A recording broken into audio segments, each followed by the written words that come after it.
Good evening. My name is Amy Baggett, and tonight I am presenting a technical data audit titled Algorithmic Sensitivity versus Developmental Asynchrony, a data-driven critique of early autism screening in Middle Tennessee. This analysis investigates the statistical validity of early ASD diagnoses in high surveillance regions.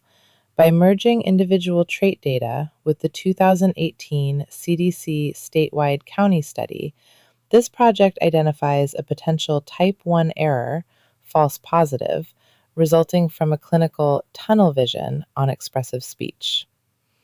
I intend to show how a narrow 24-month snapshot can mislabel what is actually a temporary loading phase as a permanent disability. In Tennessee, we see a striking statistical disparity. Boys are diagnosed at nearly 4 times the rate of girls. In data science, such a significant data spike suggests a potential threshold bias in our models. My hypothesis is that the current clinical model mistakes natural male developmental variance for clinical autism at the 24-month mark. This is rooted in a gendered developmental baseline where male brains often prioritize spatial and receptive pathways over early verbal production. When we ignore this baseline, the 4-to-1 ratio becomes a statistical trap for toddlers who are simply developing on a different velocity. Data from the CDC/TN-ADDM network reveals a, quote, proximity bias centered around major research institutions. Identification rates in the VUMC Research Hub, specifically Davidson and Rutherford counties, reach as high as 4.3% for boys, which is significantly higher than in rural Tennessee.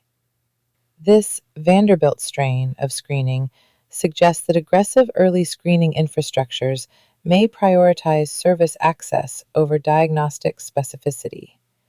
From a data perspective, the model values catching every case so highly that it fails to filter out the high receptive late talkers common in this regional cluster.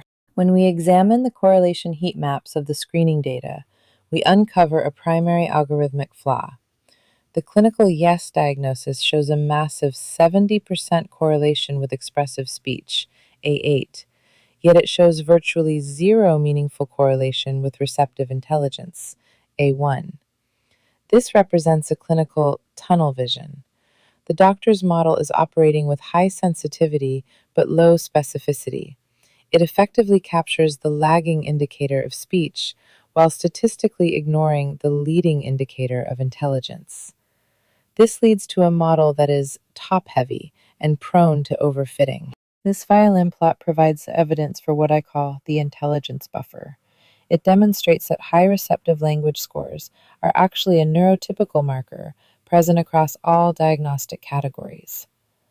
My son's 90th percentile understanding acts as a cognitive reserve that the 24-month clinical snapshot failed to account for. His brain is absorbing data at an elite level, proving that the current clinical label is catching a temporary delay in output rather than a permanent deficit in intellectual or social potential. Slide 6 provides our ground truth for this audit, a documented jump from 0 words to 50 words immediately following the clinical evaluation confirms a Gestalt language processing trajectory. This validates years of cultural data and caregiver observations that boys often talk later than girls. This rapid velocity is a neurotypical developmental spike. It proves that the evaluation didn't find a disability.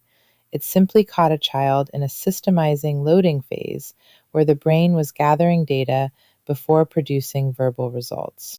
The 24-month communication gap highlights a major observer reliability problem in early screenings. There is a lack of ecological validity when we rely on a 30-minute clinical snapshot, which is often noisy and stationary. This fails to compare to the high-resolution streaming data captured in a home environment. My stability audit shows that while variance is highest at age 2, child development begins to converge by the pre-K phase.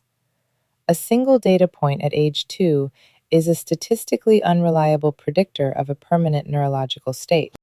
Through residual analysis, we can identify high receptive, late talking toddlers as statistical outliers that standard models consistently misclassify. According to the DSM 5TR severity scales, a level 2 diagnosis typically requires a concurrent deficit in both receptive and expressive social communication. The sharp divergence between my son's high intelligence and his temporary speech delay proves the clinical model is overfitting a biased, stressful sample. Asynchronous development is a mathematical reality, not a clinical deficit. To correct these errors, I propose a three-step validation process. First, all early diagnoses made before 28 months must be treated as provisional until a 36-month data audit can be completed. Second, we must recalibrate diagnostic algorithms to weigh receptive understanding significantly higher than speech production for males under 30 months. Finally, retesting is not just a preference, it is a mathematical necessity to ensure diagnostic stability as the child approaches developmental convergence.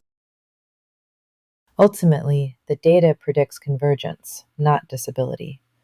My son is a pattern learner who simply had not finished his loading phase at the time of the evaluation.